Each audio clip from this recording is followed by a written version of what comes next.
আচ্ছা, গ্যানোডার্মা, এই প্রাচীন মাশরুমটার নাম তো আমরা অনেকেই শুনেছি, তাই না? কিন্তু এর যে দুটো আধুনিক রূপ আছে, আরজি আর জিএল, এদের ব্যাপারে কতটা জানি আমরা?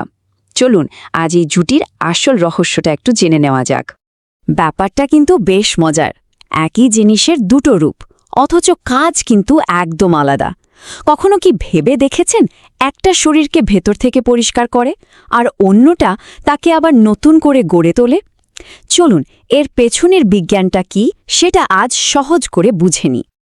তো চলুন প্রথমে এই জুটির প্রথম সদস্যকে নিয়ে কথা বলা যাক, আরজি মানে ঋষি জ্ঞান। এটা কি আর এর বিশেষত্বটাই বা কোথায়? আরজি হল গিয়ে গ্যানোডার্মা মাশরুমের একদম পরিণত মানে ম্যাচোর রূপটা। এর আরেকটা ঐতিহ্যবাহী নাম হল লিংঝি। চীনে হাজার হাজার বছর ধরে এটাকে অমরত্বের মাশরুম বলা হতো। নামটা শুনলেই এর গুরুত্বটা বোঝা যায়, তাই না?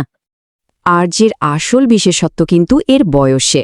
এটা সংগ্রহ করা হয় পুরো ৯০ দিন বয়সী একটা মাশরুম থেকে, মানে যখন এটা একদম পরিপূর্ণ। আর এই পরিপক্কতায় এর কার্যকারিতার মূল কারণ। তাহলে সোজা কথায় বলতে গেলে আরজি আমাদের শরীরের জন্য একজন পরিষ্কারক বা রক্ষকের মতো কাজ করে। কারণ এটা পরিণত, তাই এর মধ্যে ট্রাইটারপিনস নামের একটা দারুণ শক্তিশালী উপাদান অনেক বেশি পরিমাণে থাকে। আর এই উপাদানটাই আমাদের লিভারকে ডিটক্স করতে মানে বিষমুক্ত করতে আর শরীরের ভেতরের প্রদাহ কমাতে সাহায্য করে। তো আরজির কথা তো জানা হলো, এবার তাহলে মুদ্রার অপর পিঠটা দেখা যাক। চলুন জুটির দ্বিতীয় সদস্য জিএল এর দিকে নজর দিই। জিএল কিন্তু মাশরুমের ফল থেকে আসে না, এটা আসে একদম কচি মানে তরুণ অংশ থেকে। এটা হলো মাশরুমের শিকড়ের মতো একটা অংশ যেটা মাটির নিচ থেকে সব পুষ্টি সংগ্রহ করে। আর এখানে কিন্তু এর আসল শক্তিটা লুকিয়ে আছে। আরজির সাথে পার্থক্যটা খেয়াল করেছেন? জিএল সংগ্রহ করা হয় মাত্র ১৪ থেকে ১৮ দিন বয়সী মাইসেলিয়াম থেকে, মানে একদম কচি অবস্থায়। আর এই অল্প বয়সটাই কিন্তু এর বিশেষ গুণের কারণ। জিএলকে আমরা বলতে পারি আমাদের শরীরের নির্মাতা বা শক্তি যোগানকারী। যেহেতু এটা একদমই তরুণ, তাই এর মধ্যে পলিস্যাকারাইডস অনেক বেশি থাকে, যা আমাদের রোগ প্রতিরোধ ক্ষমতাকে ঠিকঠাক রাখে আর শরীরের কোষগুলোকে মেরামত করে নতুন করে শক্তি যোগাতে সাহায্য করে। আচ্ছা, এতক্ষণ তো আমরা আরজি আর জিএলকে আলাদা আলাদাভাবে জানলাম। এবার চলুন সবচেয়ে জরুরি অংশে যাই, যেখানে আমরা এই দুটোকে মুখোমুখি তুলনা করে দেখব আর বুঝব এরা একসাথে কিভাবে কাজ করে। দেখুন, এই টেবিলটা একবারে সব পরিষ্কার করে দিচ্ছে। একদিকে আরজি, যেটা ৯০ দিনের পরিণত ফল থেকে আসে, যার মূল উপাদান ট্রাইটারপিনস আর প্রধান কাজ হল শরীরকে ডিটক্স বা পরিষ্কার করা।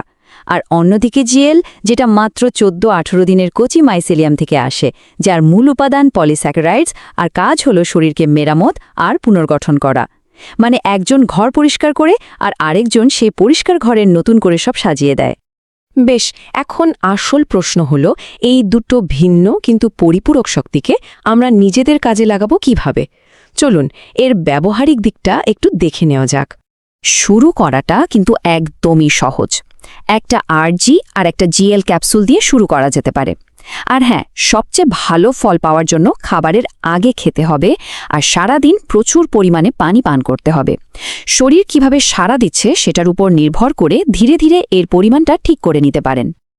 তবে একটা কথা কিন্তু পরিষ্কারভাবে মনে রাখতে হবে, এটা কোনো ওষুধ নয়, এটা একটা ফুড সাপ্লিমেন্ট মানে খাদ্য সম্পূরক। তাই কোনো অসুস্থতা বা বিশেষ শারীরিক অবস্থায়, বিশেষ করে গর্ভাবস্থায় যে কোনো কিছু ব্যবহারের আগে অবশ্যই চিকিৎসকের পরামর্শ নিতে হবে। তাহলে আমাদের পুরো আলোচনার সারমর্মটা কি দাঁড়ালো? খুবই সিম্পল। আরজি শরীর থেকে সব টক্সিন বের করে, তাকে পরিষ্কার করে।